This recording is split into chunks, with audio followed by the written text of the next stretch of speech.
Bismillahirrahmanirrahim. Assalamualaikum warahmatullahi wabarakatuh.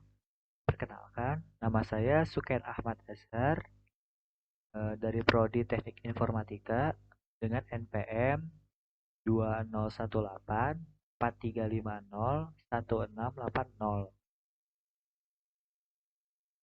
Pada kesempatan kali ini, saya akan mendemokan aplikasi tugas akhir saya. Pertama, saya akan mengaktifkan XAMPP terlebih dahulu. Oke. Selanjutnya saya akan menampilkan database yang telah saya buat. Berikut adalah database dan relasi antar tabelnya.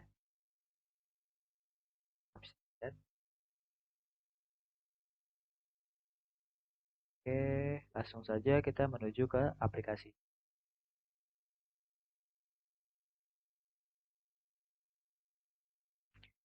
Baik, di sini adalah form loginnya. Dan untuk username dan password bisa dicek di database user. Nah, di sini sudah tercantum untuk username Ken dengan password admin.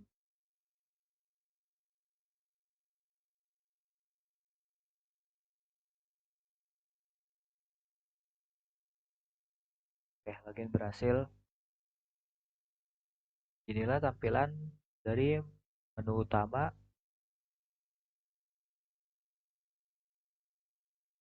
Oke, pertama saya akan menuju ke form data pengguna.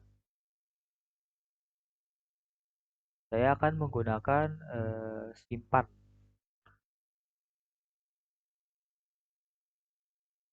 Saya akan input terlebih dahulu datanya. Misalkan dan username, php, passwordnya 123, nomor teleponnya,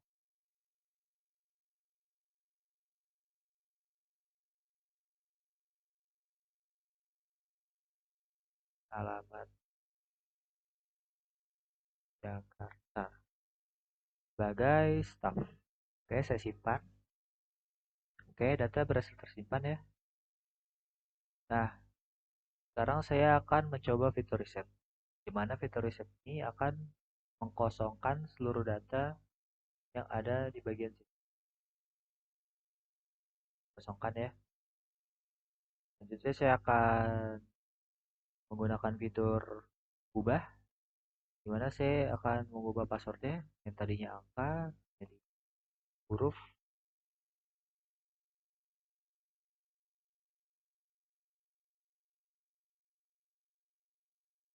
Oke, berhasil terubah ya. Selanjutnya saya akan mencoba hapus. Jika ingin menghapus data, kita bisa menggunakan tombol hapus. Ya, hapus. Selanjutnya, jika ingin mencari nama dari user, bisa di kolom sini.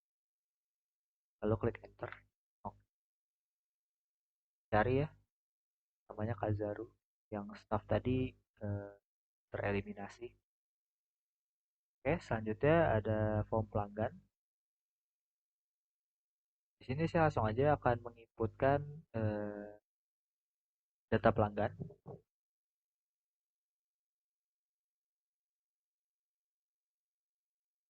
Misalkan nama pelanggannya itu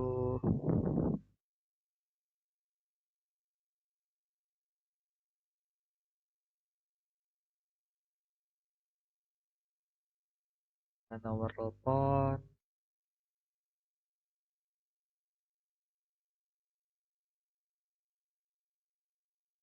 yang beralamatkan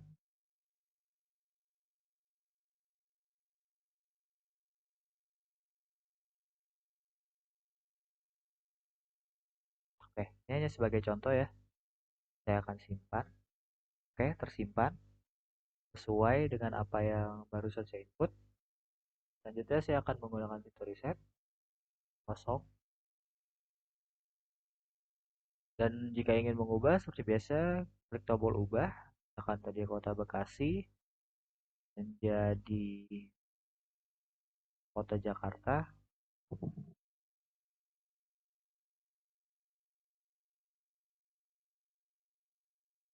Oke, terubah ya jadi kota Jakarta.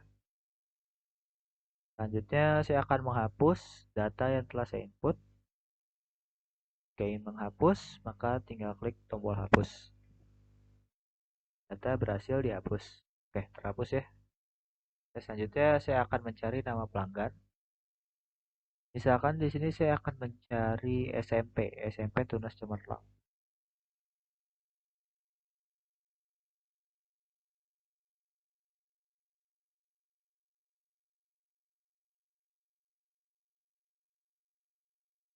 Oke, saya akan klik enter. Cari ya, SMP Tunas Cemerlang. Oke, saya akan mencoba mencetak. Untuk mencetak seluruh data pelanggan.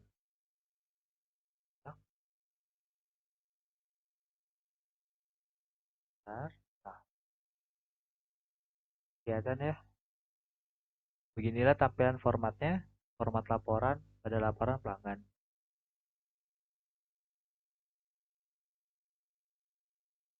Dari C001 hingga C011. Sama ya.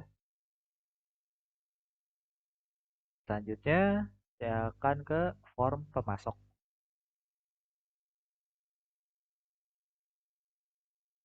Langsung saja saya akan menginput nama pemasok atau kode pemasok.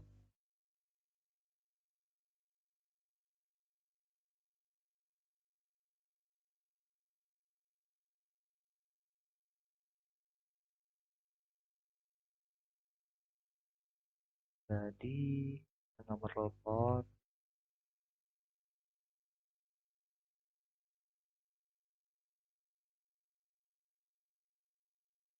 Oke, yang beralamatkan misalnya Jalan Sudirman. Oke, ini hanya sebagai contoh ya.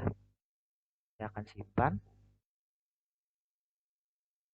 Simpan ya, sesuai dengan apa yang diinput barusan. Saya akan coba reset seperti biasa untuk mengosongkan kolom fungsi reset itu sendiri. Lalu saya akan mencoba ubah, misalkan TB Jaya Abadi Sentosa. Saya akan coba ubah, data berhasil diubah, terubah ya, TB Jaya Abadi Sentosa. Saya akan mencoba juga hapus. Jika ingin menghapus, tinggal klik tombol hapus. Apakah Anda yakin ingin menghapus? Yes. Oke, terhapus ya. Yang tadi barusan kita input. Selanjutnya saya akan mencoba kolom cari. Saya akan mencari nama pemasok Erlangga.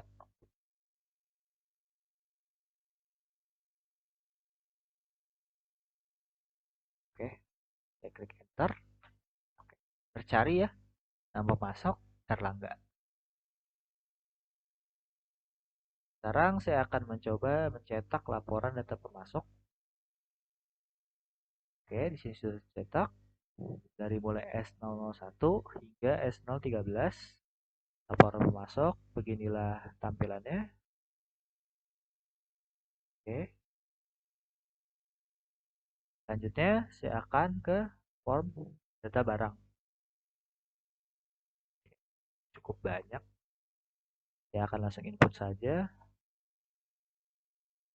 Data terakhir 76. Oke.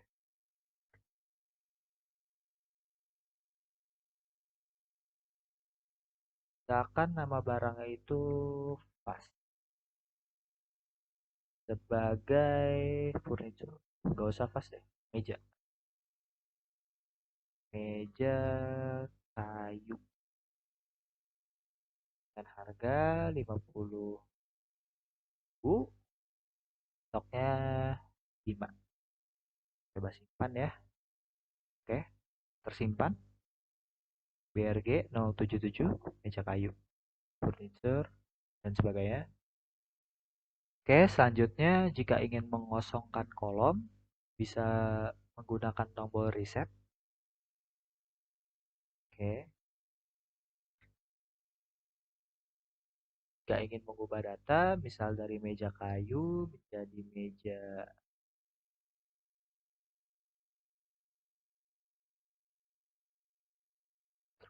harga naik 100.000 dan stoknya berubah jadi 3. Kita klik ubah. Oke, data berhasil diubah. Terubah ya, meja besi, furniture, dan sebagainya. Lalu jika ingin menghapus data, bisa klik hapus. Yes. Terhapus ya. Yang 77 sudah tidak ada. Berikutnya saya akan mencari dengan menggunakan kategori. Saya akan mencari tema 5. Enter. Ini untuk mencari gak harus dengan enter saja ya. Bisa dengan apa sih? Tombol cari di sebelah kanan. Tuh, ya. Oke, selanjutnya saya akan mencoba mencetak seluruh data barang. Oke, ini ada dengan format seperti ini. Ini page 1 of 3, page 2 of 3, page 3 of 3. Oke. Selanjutnya kita akan beralih ke form transaksi. Oke. Yang pertama di sini ada form transaksi data barang masuk. Oke, saya akan mencoba input dari mulai ID barang masuk yaitu 12 dan tanggal 7. Kode barang masuknya, nah, kode pemasok ini bisa dicari ya untuk kode pemasok. Untuk mencarinya mudah, cukup klik saja misalkan Erlangga terus pilih, atau bisa dicari lewat sini misalkan Erlangga. Kapital atau huruf kecil tidak akan mempengaruhi kolom cari ya. Dan sudah ketemu, jadi pilih. Nah, enter. Oke, tulis ya Erlangga. Sama juga kayak data barang, misalkan tema 7. Oke, ini ada tema 7 yang stoknya 20 deh. Kita pilih. Kita enter. Oke, di sini ada stoknya dan harga satuannya. Oke, misalkan kita membelinya 80. Oke, di sini keluar total harganya besar sekian. Saya akan simpan. Jika saya simpan, seharusnya stok yang ada di sini itu menjadi 100. Karena kan jumlah pembelian 80 dan ini data barang masuk sehingga ditambah stoknya. Simpan. Saya klik lagi. Oke, 100 ya. 100. Misalkan saya ingin mengubah inputan sebelumnya yang tadinya 80 jumlah pembeliannya itu menjadi 130. 80 ke 130 itu ditambah 50. Nah, otomatis stoknya itu berarti yang tadi 100 ditambah 50 juga kan. Kita akan coba tuh, terus kita ubah. Oke, terubah ya dari totalnya. Sorry, nih, terubah ya total sama stoknya jadi 150. Lalu saya akan mencoba fitur set untuk mengosongkan seluruh kolom. Terus saya akan mencoba fitur hapus. Jika ingin hapus, oke, data berhasil dihapus. Lalu saya akan mencoba kolom cari. Ini saya akan mencari kode barang masuk, di mana kode barang masuknya BM2 deh. Oh, enter, keluar ya, BM002, hanya tereliminasi. Selanjutnya saya akan mencetak laporan. untuk laporan data barang masuk itu bisa difilter dengan menggunakan tanggal. Misalkan di sini saya ingin mencetak yang 30 sampai tanggal 1. Yang tanggal 29 Juli atau yang 3 Agustus tidak ingin saya cetak. Mudahnya gini. Yang di 30 dan tanggal 1 Agustus. Akan saya cetak. Oke, bentar ya. 30 Juli dan 1 Agustus. Inilah formatnya. Oke. Selanjutnya yaitu ada data barang keluar. Cukup banyak. Saya akan langsung mengikut saja. 41. Tanggalnya itu 15. Ini bebas saya tanggal. Misalkan kode barang keluarnya itu BK 9. Untuk kode pelanggannya kita cari. Sebentar. Enter. Boleh ya? Terus kode barang. Kita bisa mau tema. Kita pilih ini pengalaman. Pilih. Enter. Betul ya? Stoknya, kesatuannya. Yang selanjutnya juga data barang masuk. Karena ini data barang keluar, misal jumlah pembeliannya itu 70. Nah, otomatis jumlah pembelian, stok dikurang jumlah pembelian. Nah, berarti 120 dikurangi 70. Harusnya stoknya itu menjadi 50. Oke, kita akan coba. Kan, data berhasil kan? Cek, 50. Terus contohnya lagi, saya salah input misalkan. Ini harusnya 50. 50. Nah, karena yang tadi sebelumnya 120, jumlah pembeliannya 70, kan dikurangin jadi 50. Tapi sekarang jumlah pembeliannya jadi 50. Otomatis 120 dikurangi 50. Harusnya stoknya menjadi 70. Saya akan mencoba ubah. Data berhasil diubah. Saya akan cek. Nah, 70 ya. Benar. Sesuai dengan logika. Berikutnya saya akan mencoba add untuk mengosongkan kolom. Dan yang terakhir saya akan mencoba hapus. Hapus. Yes. Oke, hapus ya. Data ID BK41 sudah tidak ada. Selanjutnya saya akan mencoba cari. Saya akan mencari ini. BK0004. BK04. Enter. Oke. Itu semua ya. Yang BK0004 datanya tereliminasi. Selanjutnya saya akan mencoba cetak laporan.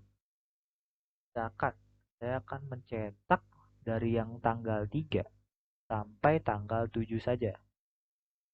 Ya, 7. Jadi tinggal input aja awalnya 3 Agustus, akhirnya 7 Agustus. Saya cetak laporan.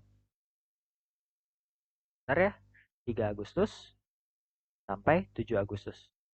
Sisanya tidak tercetak. Dan beginilah format laporannya. Oke. Selanjutnya saya akan mencoba cetak nota. Untuk cetak nota sendiri bisa dicetak dengan menggunakan kode BK. Misalkan saya ingin mencetak kode BK yang 5. BK 0005. Saya akan cetak nota. Oke, keluar ya. Nota penjualan, kode transaksinya benar, nama pelanggannya ini. Tanggalnya sekian, pembayarannya sekian. Nah, oke, sesuai data yang ada di tabel. Dan format untuk laporannya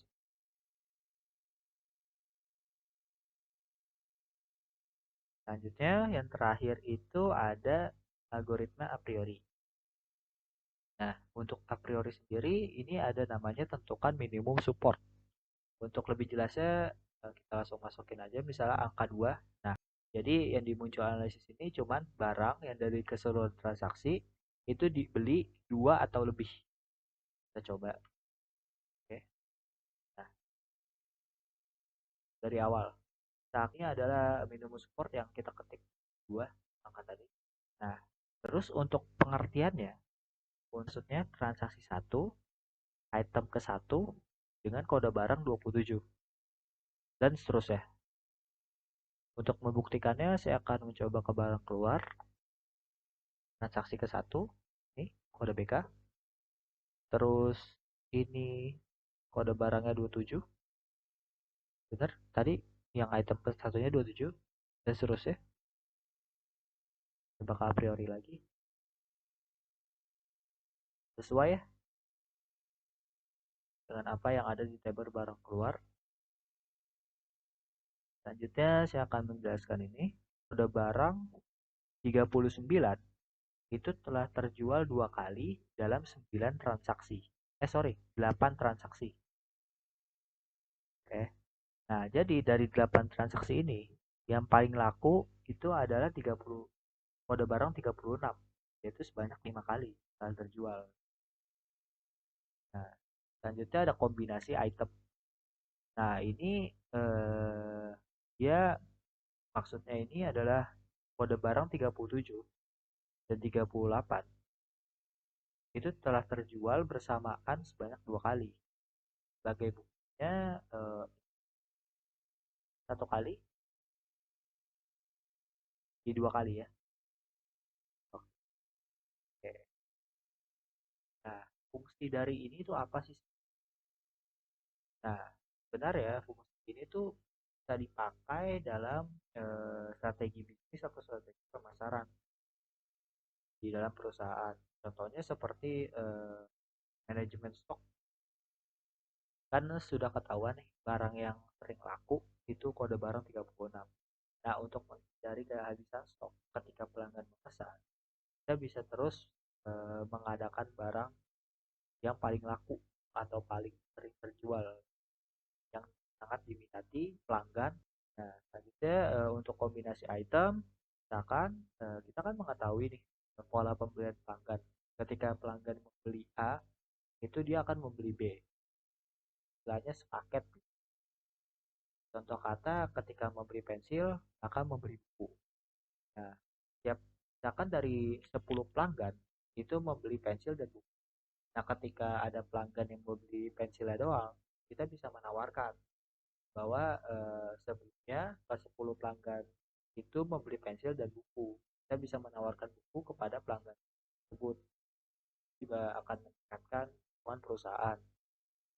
Kemudian untuk demo aplikasi tugas akhirnya kurang lebihnya maaf. Terima kasih. Wassalamualaikum warahmatullahi wabarakatuh.